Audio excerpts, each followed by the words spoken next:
So let me state this right up front. A Trump administration, our Christian heritage, will be cherished, protected, defended like you've never seen before. Joining us now, legendary Hollywood actor Jon Voight. He introduced Donald Trump at the summit today. Good friend of mine, and I'm also a fan of his. How are you, sir? Good to see you, my friend. I'm great, Sean. It's good to be with you. You know, what he said today, I've really been critical of Obama, who's unwilling to say the words radical Islam. But worse than that, yes, of course. He has said the terrible deeds done in the name of Christ and talked about the Crusades. And I listened to Donald Trump there, and he said, yeah, Christians have been mocked and demeaned, and those qualities of love, charity, and faith, they did build this nation. Obama doesn't seem to want to say those things to me. Yes, well, I think he's got other agendas, of course. But the people, you know, the Christian people throughout the world have been attacked, and we've been attacked right here in this country in many ways.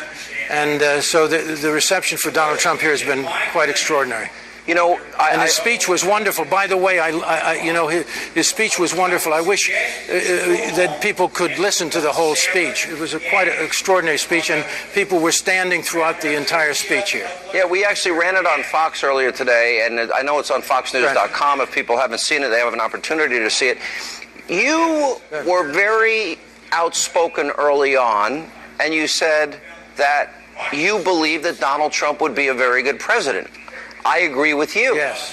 And there are some Republicans that seem to be putting their heads in the sand and not comparing Trump's position on Supreme Court justices and his position on vetting refugees and securing our borders and eliminating Obamacare and energy independence and education back to the states. Yeah. Why do you think there's this mysterious reluctance among some, quote, arrogant, the intelligentsia, as they consider themselves in the Republican Party? Well, you know, there's a lot of good people among them. But, you know, when people start early on, when he has a little bit of a roughness about his speech and stuff, and he's not too smooth, he's not slick, but he's completely honest. But early on, they chose other people, and they built their own arguments against Donald Trump. And they were so in love with their own arguments, they couldn't let him go. And they still hold on to them a little bit sometimes.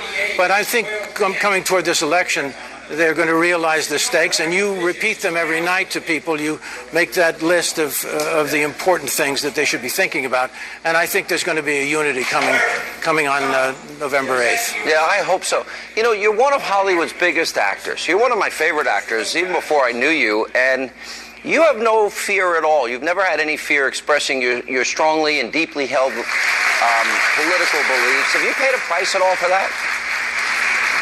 Well, you know, you never know what goes on behind closed doors, but I've been very fortunate to have, you know, roles offered me all through my career. I've been very, very lucky, and I think that there are more, you know, there are more conservatives in Hollywood than one would think, in all echelons, even among the actors. But they kind of keep their heads down a little bit because there's an awful lot of real hatred coming from the left. Unfortunately, and they're very outspoken. So we have that little difficulty. But look, I was on the left one time, and I always think, you know, the problem is information. If they get some of the facts, maybe they can turn around. So I'm really always open to talk to anybody. Yeah. Did you get to spend time with Trump? Is there a part of him that you know that you want to share with people that maybe don't have the opportunity to see him behind the scenes as I do and as you do? I'll tell you one thing that I just saw him just for a little bit. But, you know, he was very moved by the whole evening. And coming off the stage, he was very moved by it and very grateful to me. And, you know, he is very considerate. He's a very considerate guy. He goes to the guys who run the machinery for his you know, his teleprompter, and he always gives them a little pat and stuff like that. But it's very sincere. He's got a lot of compassion. He cares about people, and his speeches are starting to reflect that too. Yeah, and I've had the same experience. Always says hi to my crew and the people that work with us, and the camera guys and the producers and directors. Jon Voight, it's been a while. Good to see you. Thanks for coming back.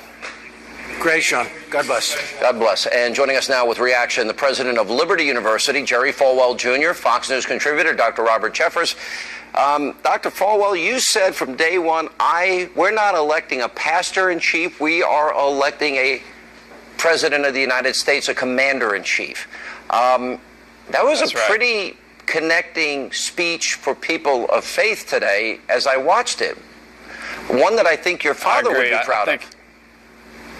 Very proud. And I think he hit all the major issues that are important to people of faith. The Johnson Amendment, that's very important to us, to the university where I work, because so many liberal universities, Ivy League universities, left-wing ideology is so pervasive that they pretty much are Democratic voter indoctrination camps. It was in the news today that a major university, the professor was using the email list of the school to promote Hillary Clinton. And you never see left-wing schools ever tagged by this Johnson Amendment. It's always conservative churches, conservative schools. In 2008, I endorsed Mike Huckabee personally, and Americans United for Separation of Church and State filed a complaint against Liberty University because I endorsed Mike Huckabee, and we had to go through all that process, and we actually filed a complaint against them for violating their own 501c3 status by only going after and filing complaints against conservative universities and churches, and so they never bothered us again after that. But there's so many churches and schools, conservative schools, that are it's a chilling effect on them. They're this is important, but I don't think most people even know what you're talking about with the Johnson Amendment. Why don't you explain what that is? It's a 1954 amendment that was attached to a bill in Congress. It was signed by the president at the time, and it basically said no nonprofit organization, no university, no church can endorse or oppose a candidate. And so since that time, though, there's only been complaints filed against conservative churches and schools. Not liberal ones. And there's a group called Never Liberal Ones. Former New York Mayor Bloomberg spoke at Harvard in 2014 for their commencement, and he chastised the Ivy League because 96% of their faculty and staff donated to the Obama administration. Many of their speakers were disinvited because they were conservatives and they were denied an honorary degree like the one you received at Liberty once, Sean.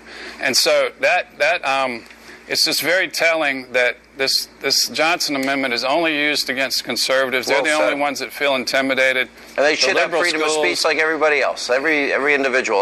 Dr. Jeffress, did Donald Trump make inroads with the evangelical and faith community today? He certainly did, Sean, because he spoke about the issue that not only resonated today, but it's resonating with evangelicals everywhere, and that's the appointment of conservative Supreme Court justices. Trump has made a commitment that he's going to appoint justices who interpret the law using the Constitution rather than political correctness as a standard. And you know, Sean, the issues many of us evangelicals care about, religious liberty and the sanctity of life, are going to be determined by the Supreme Court. And let me just say, this will impact this country for generations. That one issue alone ought to be a game changer for anyone that says they are a conservative. That one issue ought to be enough. Let me just say, I agree. And that's why I am getting sick and tired of these namby-pamby, panty-waisted, weak-kneed Christians who say they're going to stay at home in November out of moral principle. Will you please tell me what great moral principle there is in the universe that would allow a prohibition, anti-religious liberty candidate like Hillary Clinton to become the president? I believe any conservative Christian who refuses to vote or throws away his vote in November is nothing but a hypocrite and a fool. All right, guys, good to see you both. Appreciate your time. And Sean, the vouchers is very important. I was so glad to hear that he mentioned that, because that's how the teachers' unions and the Democratic Party have kept minorities down, kept them from getting the education they need to succeed. And if you bring jobs back to the United States, you've got to re-educate the populace. So I'm so glad he mentioned vouchers. We're destroying all that God-given talent with a horrible educational system. Guys, good to see you both. Coming up, while Americans prepare to remember the 15th anniversary of the 9/11 terrorist attack, the